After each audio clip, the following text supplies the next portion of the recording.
নামঘৰ হৰি মন্দিৰৰ প্ৰসাদ আপুনি শিখ ধৰ্মী লোক এজনক দিয়ক, জিউছ এজনক দিয়ক, বৌদ্ধিষ্ট এজনক দিয়ক, জৈন ধৰ্মী লোক এজনক দিয়ক, তেওঁ গ্ৰহণ কৰিব। ইছলাম ধৰ্মী মুছলমান এজনক দিয়কচোন, তেওঁ পবিত্ৰ মনেৰে গ্ৰহণ কৰিব, খাব। কিন্তু খ্ৰীষ্টান এজনক দি চাওকচোন, তেওঁ কেতিয়াও নাখায়, গ্ৰহণ নকৰে। মোৰ উদ্দেশ্য সমাজত বিভেদ সৃষ্টি কৰাৰ নহয়।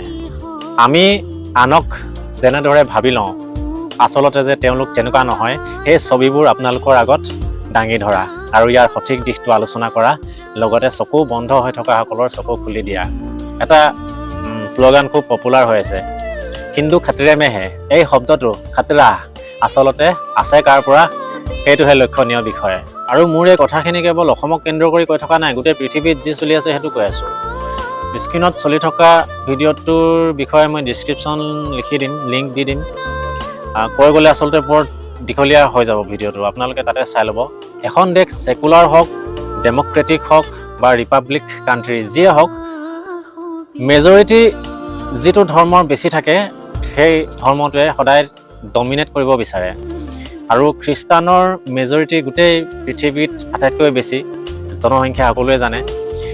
গোটেই পৃথিৱীৰ জনসংখ্যাৰ 28.8% খ্ৰীষ্টানৰে আছে, তাৰপাছত ইছলাম আহে, তাৰপাছত হিন্দু আহে। এতিয়া কথাটো হ'ল যে খ্ৰীষ্টানে হিন্দু বা আন ধৰ্মৰ ওপৰত কৰা আক্ৰমণবোৰ ডাইৰেক্টলি নকৰে, সেইকাৰণে আমি দেখি নাপাওঁ বা আমি বুজি নাপাওঁ। আগ্ৰাসন দুই ধৰণে হ'ব পাৰে। এটা যিটো ফিজিকেলি অনুপ্ৰৱেশকাৰী, সেইটো আমি চকুৰে দেখি থাকোঁ কাৰণে তাৰ ওপৰত প্ৰটেষ্ট কৰোঁ, মাত মাতোঁ। কিন্তু খ্ৰীষ্টানৰ আগ্ৰাসনবোৰ আমি দেখি নাপাওঁ, যিটো কনভাৰ্জন প্ৰক্ৰিয়াৰে হয়, কনভাৰ্ট কৰে, ধাৰ্মিক আগ্ৰাসন বুলি যিটো কোৱা হয়।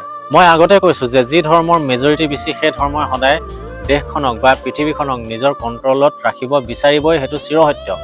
দক্ষিণ ভাৰতৰ লোকসকল হওক, উৰিষ্যাৰ উৰিয়াসকল হওক, নাগালেণ্ডেই হওক, মিজোৰামেই হওক, মেঘালয়ে হওক, আমাৰ অসমৰ আদিবাসীসকলেই হওক বা অন্য লোকসকলেই হওক, যিসকল খ্ৰীষ্টান, তেওঁলোকতো অৰিজিনেলি খ্ৰীষ্টান নহয়। তেওঁলোকৰ পূৰ্বপুৰুষসকল কেতিয়াও খ্ৰীষ্টান হ'ব নোৱাৰে, তেওঁলোক হিন্দু বা অন্য ধৰ্মৰ হ'ব।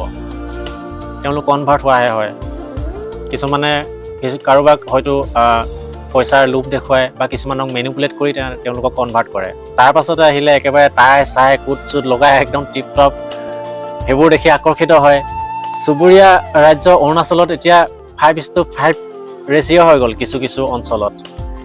পুৰণি যিবিলাক ধৰ্ম আছিলে, সেই ধৰ্ম এতিয়া ৰাস্তাত নিজৰ ধৰ্ম ৰক্ষাৰ বাবে ৰেলী উলিয়াবলগীয়া হৈ গৈছে। আৰু এই ডিভাইড এণ্ড ৰুল পলিচিটো কাৰ আছিল সেইটো পাহৰি নাযাব।